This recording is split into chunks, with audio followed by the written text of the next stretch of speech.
Welcome to the IELTS on Computer Writing on Paper test tutorial. There are two parts to the writing test, Part 1 and Part 2.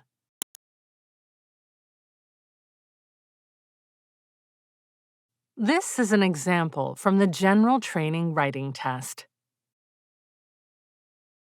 This is an example from the Academic Writing Test.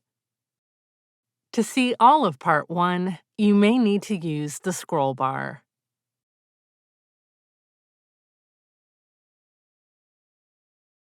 You can answer the parts in either order. Write your answer to Part 1 on the Task 1 answer sheet. Write your answer to Part 2 on the Task 2 answer sheet. Write your answers using the pen provided.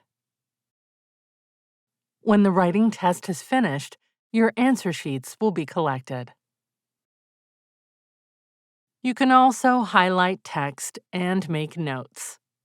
See how to do this in the quick guide to the IELTS on Computer Listening, Reading, and Writing Tests video. The test will automatically stop when the time finishes.